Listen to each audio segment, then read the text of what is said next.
Hey guys, it's Holly and welcome to the UK. I'm currently staying with my grandparents' house and funnily enough I'm in Surrey, which is Harry Potter's hometown, which is also why I'm not wearing my Gryffindor robe for the start of LEGO Harry Potter season, as today we'll be reviewing the brand new LEGO Harry Potter 12 Grimmauld Place set. Now this is set 76408 and will retail for $120 and 200 Australian. Now this set has been highly anticipated for a very long time and looks incredibly cool. I also had the pleasure of seeing this structure sort of in real life, as recently I visited Universal Studios in Orlando, so I want to show you guys as well what this set looks like in comparison to that. I am very excited for this set. It looks incredible and has such a great selection of minifigures, so let's get straight into it. So here is Grimmauld Place all built up, and my first impressions of this set were that it's incredibly smaller than I thought it was going to be. The set is quite narrow, it's not all that deep either, it's also a lot shorter than I thought. While I can't really fit it all in at once,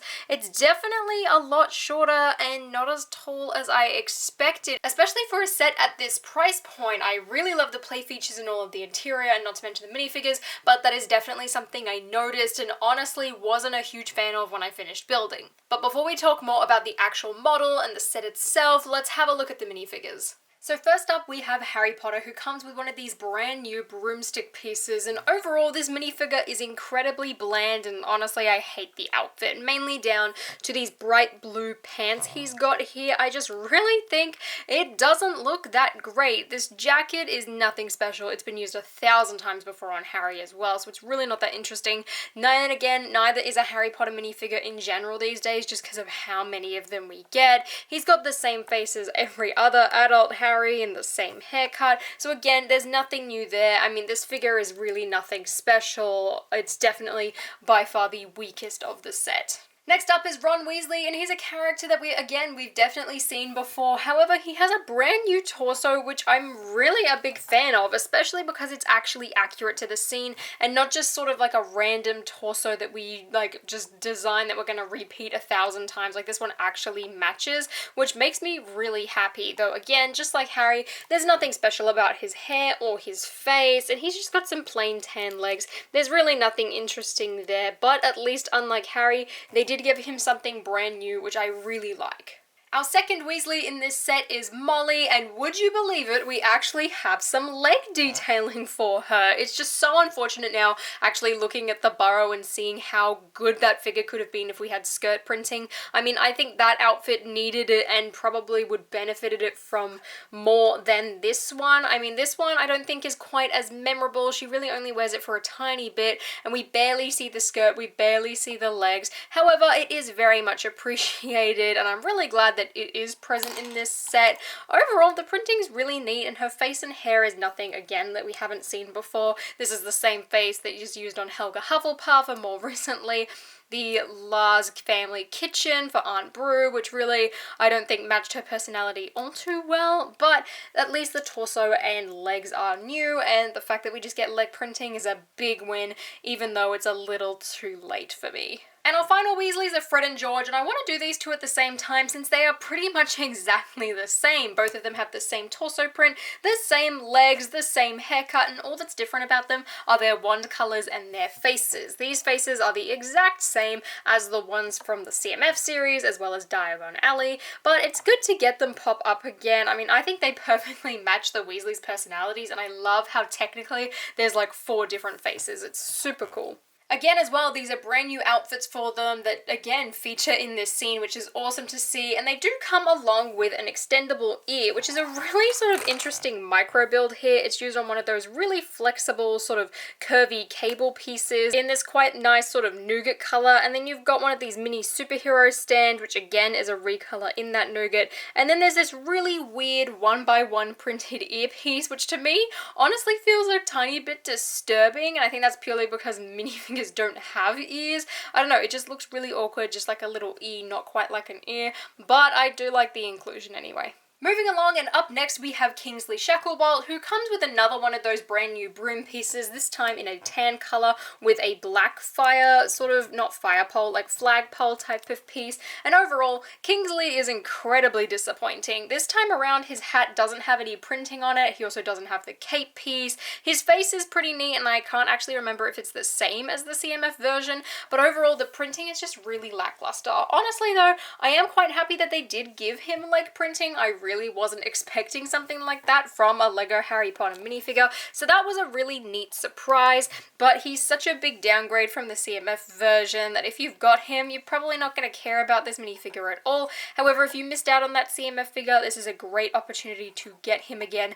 Moving along, we have 3 minifigures which are definitely the most wanted and probably anticipated out of the set, starting off with Creature. Now, Creature comes along with this black umbrella, and what I find really interesting about him is he's actually got a plastic head, unlike Dobby, who had like this pretty soft and firm plastic on his ears, like you could bend it. Also, Creature doesn't have a mouth printing, which it looked like it did on the box and in all of the artwork. However, it's actually just molded, which makes his head look incredibly awkward to me. Like, I don't know if this is a misprint or if it genuinely like was just supposed to represent sort of the molding, but I don't know, he just looks kind of creepy. I mean, he is pretty creepy in general with his eyeballs and his forehead lines. One thing though with Creature though is I think his robes ended up looking a tiny bit too dark. I personally would have preferred them to be in light bluish grey. Like, I think it just would have matched Creature just a tiny bit better, but overall the printing design on them looks incredible. They look incredibly run down and just gross and disgusting, and his head perfectly captures his just like creepy, ugly expressions and makes him look really grumpy. I think Lego did a fantastic job molding that head, and I really like this figure. Next up, we have Sirius Black in his Order of the Phoenix attire. This makes me super happy. I really like this figure. I think the printing looks amazing. Personally, even though I guess technically the jacket is more of like an olive tone, I think this would have looked better in reddish brown and then sort of had like olive green printing on it rather than olive green and then like a lighter green printing. That's how I personally would have done it if I was the graphic designer on this set. But nevertheless, the detailing is incredible. I love his waistcoat. I love all of that belt printing as well. His face and his hair are exactly the same as other Sirius Black versions, so there's really nothing too special there. I personally would have preferred a different hairstyle. I just think this one's a tiny bit too long for his Order of the Phoenix version, but at least it still sort of ties all the Siriuses together, and I'm just really glad and grateful that we've got this figure in the first place. Also, that leg printing is so good. I'm really glad we got that instead of just getting a weird coattails piece or nothing at all. I'm really happy with this guy. And last but not least is my favorite minifigure from this set, and that is the Order of the Phoenix Tonks. Firstly, again, she comes with the brand new broom piece, which is amazing, and overall this figure just is so exciting and so awesome. Firstly, again, leg printing. She didn't have leg printing in the burrow. We've got some now, and it makes me so happy because I just think that jacket and that whole design was such a really big part of her outfit and her character. It would have been amazing to see some printing on like her boots or some dual molded legs, but I feel like that's asking for a tiny bit too much, especially considering how many new prints we got in this set. And speaking of new prints, her face is a new print. It's sort of like a variation of the old one, which I really appreciate. However, when you turn it around, she's got her pig face, which is so cool and just reminds me of that dinner table scene so much. I really like it. And she also comes with an alternate hairpiece for when she gets mad at Mad Eye Moody for calling her Nymphadora, which I think is really neat. And I love that Lego did include something like that, even though I don't think it was necessary considering it didn't actually happen in this scene or at this location, but considering Nymphadora can sort of transform and do things like that, I think it really matches just the figure and the character in general. Now, first up, before I show you this set in its entirety, I want to talk about one of the most important members of this set, and that is Croc Shanks, who is very bright and very orange and honestly looks kind of like a traffic cone. I would have much preferred this to be a darker orange. I think she goes perfectly with the whole extendable ear thing. I also absolutely love the face print on her, but just the color really doesn't match. Like, this looks too much like Happy Disney movie instead of like dark, scary, wizard film, and I'm not a huge fan of that. I really love like the color they did for the Croc Shanks in like 2010. I would have loved to have seen them sort of bring that back and do that, sort of have like a dirty orange rather than radioactive traffic cone. But I mean, we've gotten a lot of brand new cats in this wave. I do really like her. I just hope that they sort of fix it up again in the future. Like, even the one from the CMF, I think, worked a lot better than this one, even though I do love this one's facial expression a lot more. So here is Grimmauld Place, and overall I love the exterior design from the front. From the side, things get a bit dodgy. From the interior, still good, but not great. But this exterior street front is fantastic, and it is exactly what I dreamt Grimmauld Place would be. Even though it is pretty skinny in each tiny section, only being 8 studs long, I really like how sort of tall and skinny it is. It looks fantastic, especially when you sort of compare it to the Wizarding World of Harry Potter at Universal Orlando. I think this matches incredibly well. I also love the fact that we have other door numbers and street fronts, and overall this thing looks really good. The only complaint I have is that when it's extended there is a little bit of like staircase missing. However, when you collapse the entire thing, which is actually surprisingly easy to do, the whole thing looks really neat and really complete, and again, doesn't actually take up that much space at the front. I really love how compact this is. I love the whole sort of extending feature. It says in the manual that you're supposed to really like grab like the little street lamps here, which is kind of hard for me to do in this like reviewing position, but the actual like play feature works really well. Don't sort of take this as your like major example. Trust me, it does work. But the whole play feature is incredibly cool to see. I've seen a lot of mocks with people doing it, so it's amazing that LEGO sort of took that and tried to make it themselves, and overall it just looks, oops, I messed that up because I'm trying to do this with one hand, but anyway, it looks fantastic. Now that I've sort of got the camera in a better position, I'll show you that whole play feature a bit more smoothly. As you can see, you just sort of push and pull the sides out and the entire thing folds and unfolds. I absolutely love it. I'm so glad that that's a part of this set, and it's a really big win for me. The detail from the exterior as well is really nice. As you sort of build each one, you'll sort of see that it's really repetitive, like you're building the same thing multiple times, but it's not repetitive that it gets boring, it's just more repetitive as in you'll remember how to do it, so you won't really have to look at the instructions every time. All of the detailing on the front, I really like using these like 1x1 square tiles in order to give it a bit of texture and a bit of brick, especially in a small space, and even just the way that the doors are done with the railings and the steps, having like bars here is really neat. Part of me kind of wants some studs in order to stick some minifigures on there, but overall I don't mind too much. I also love the repetition of each of the houses with everything looking exactly the same, like it is exactly what you would see in London. I think it's fantastic. From the side, you'll sort of see what I mean by each building. I mean, it's really not that attractive from the side. It's really flat. Sometimes you can see a couple of odd colors here and there and a couple of odd bricks. But one thing I do really like is this lamppost design that they've done on either side. It really makes it feel like a street. And I really want to try and like convert this set into like a modular style and put it on a base plate and utilize these lamps at the front. It's a project that I plan on doing in the future, but we'll leave it for now. And on the other side again, it's just really smoothed off with a couple bricks here and there. If you look closely though at the bottom, there are those sort of like round plates in order for this whole thing to slide as you utilize the play feature, just so that it works really well, doesn't scratch anything up. And when I turn it around, you can sort of see the interior a bit more and see that when it's collapsed, this whole sort of section splits out, and then you push it back and the entire building opens up. Now this whole feature is sort of done using these Technic hinges here. There's one at the base and one in the center, and I love the way that LEGO's actually sort of utilized this by putting some chandeliers on either side to make it feel a bit more practical and a bit more useful. Now on the bottom layer, there's really nothing too special. There's a bunch of storage spaces on either side, which I'm not a huge fan of. It just sort of feels like a waste of space. But then again, there really isn't too much floor space in those sections to begin with, so I don't know what else they would put on there. But this whole center bit is actually sort of the dinner table that you'd expect and sort of remember from the Order of the Phoenix.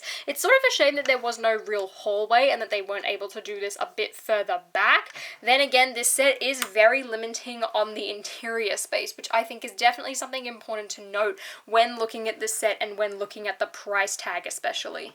Now you can actually take off the stove for this to give it a bit more access space, but really I found that it didn't really make overall that big of a difference. You get 4 seats for people to sit around, you get some nice cups, some nice mugs, as well as a brand new printed Daily Prophet tile, which is by far my favourite. This one in particular is that sort of classic one from the Order of the Phoenix, saying the boy who lies and sort of framing Harry Potter. It's also got a very shiny P on Prophet, so much so that I thought they didn't actually print it at first, but it's really nice to get a brand new Daily Prophet tile since I was sick of seeing the same one. Now, as we move on up, it's important to note that these sections all can actually detach. The second and third floor is all one built up thing, so you can just pop them off sort of like that. They're very easily to come off though. I actually did almost break it when I tried to pick it up earlier because I sort of grabbed it from here. You've really got to transport this thing at the bottom, and even then it does feel a bit dodgy, so I'll be very cautious when moving this set. But starting off on the right-hand side, we have what I think is definitely the most interesting, as you've got the whole Sirius Black family portrait wall. I love these stickers so much. Look, I'm not a huge fan of giant stickers. I get really anxious when applying them, but these ones look fantastic. With the Black family tree, you've got the burnt out faces and everything, the Black family crest. I love it. The fact as well that you've got like Professor Sprout looking things, you've got even Bellatrix who was actually included. That to me also sort of screams Lita Lestrange. Like, the designers really put in that extra effort and extra detail, and I love them for it. Technically, this should be on the bottom floor, but I'm also glad that they put it on the second floor, just that you have more space and room to really look at it and appreciate the detail on these stickers. Moving up a level, and we've actually got Regulus Black's room, which I think is really cool because I think it's just a really big reference to the Deathly Hallows Part 2. You've got a very basic bed sort of build here, a stickered print of a map, a mug at the top, as well as a Slytherin locket piece at the very top here, which of course is, I guess, the fake one in this case, although technically I guess at this point, considering it's in his room, maybe this could be the real one that hasn't been sold off. Either way, I thought it was a really neat detail and just a great way for them to throw in that brand new piece into another set besides the Ministry of Magic. At the top, there's really nothing special, it's just a tiny chimney, but there is some really neat exterior detail here, using a bunch of masonry bricks as well as just some tiles at the front. Overall, I think it looks really neat and definitely represents the sort of London houses. Next up, we have the middle console, which definitely doesn't pop off as easy, but I was able to take it off in order to show you a bit better. Now, this middle console technically is slightly wider, as you've got one extra brick on either side, which is really sort of covered up by these like candlestick pieces stacked on top of each other, which I really feel like is just a method in order to get this whole like collapsing play feature to work. But I really like the detail and I think it looks great. I also love the color scheme and how it really contrasts the outer pieces as well. You've got those same tile details just in a darker color. It looks really neat. The only thing I'm not a huge fan of is this top design. I don't know why it's made out of sort of wedge pieces and made to look like it's got gaps or even maybe, I guess, mold or moss at the top. I don't know what decision was sort of behind that or why. Even with like the sand green tile at the bottom here, doesn't really make sense, doesn't really match to me, but I guess it's pretty neat, as well as the top, it's kind of boring. When you turn it around on the inside, this top layer really has nothing special. There's a couple of stickered tiles, which I will show you closer in a second, but there's really not that much going on besides a couple of skeletons. Like, it really just feels like a wasted space room. I think this could have been another bedroom or maybe even just like a landing for the staircase, just something a bit more interesting. That middle level, on the other hand, though, I really like because it just takes me back to the Deathly Hallows Part 1 where Ron and Hermione are playing the piano. I really like it. They're playing Fur Elise. The only problem is Hermione's not in this set. Her cat is, she is not, but I don't really care because I really like this piano design. And again, there are some printed sticker things on the inside, which again have really nice patterns, and I just think this middle section especially is very well detailed given the limited space there is.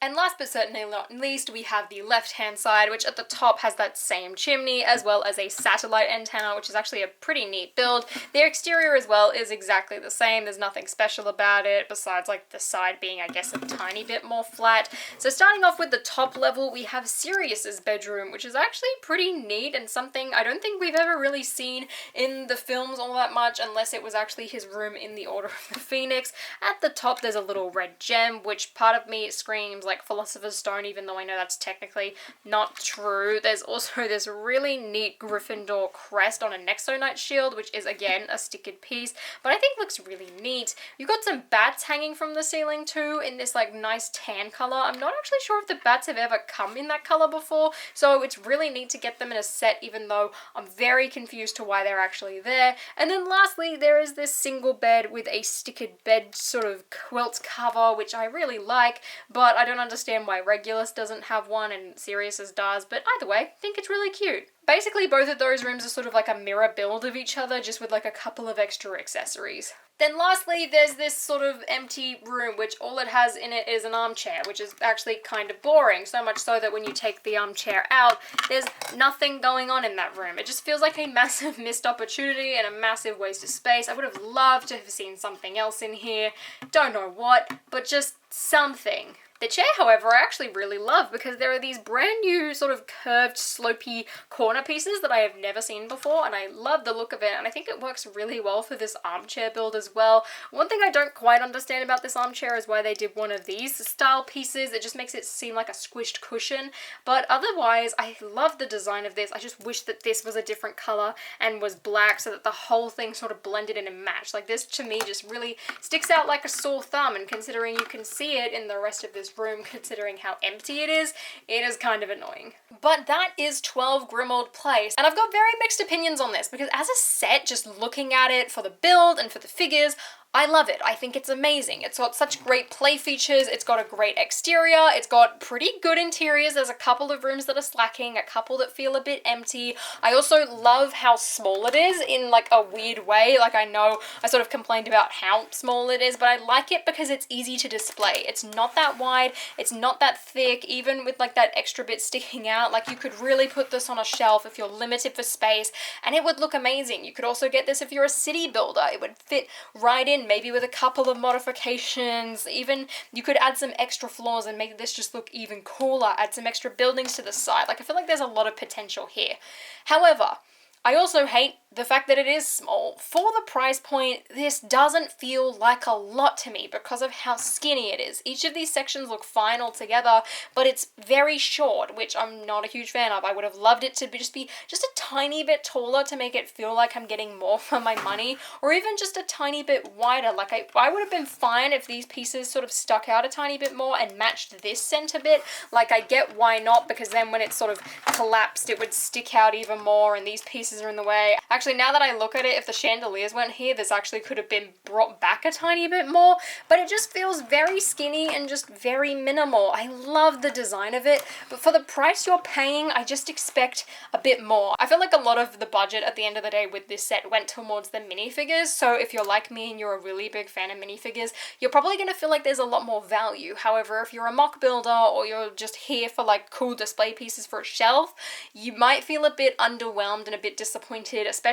at paying full price. I feel like maybe $10 off, 10% off, you'd be perfectly fine. I feel like you would be very satisfied and really enjoy this set, and I just love the fact that it's something fresh and something new. So I do highly recommend it for that reason, but it feels a little too little for the big price tag that they've given this set. All that aside though, this is definitely one of my favorite LEGO Harry Potter sets that we've gotten in a while. I am really impressed with this bad boy and highly recommend it. And if you guys enjoyed this video, please give me a thumbs up and consider subscribing to my channel down below for the rest of the reviews on the Harry Potter wave. And until next time guys, I'll see you later.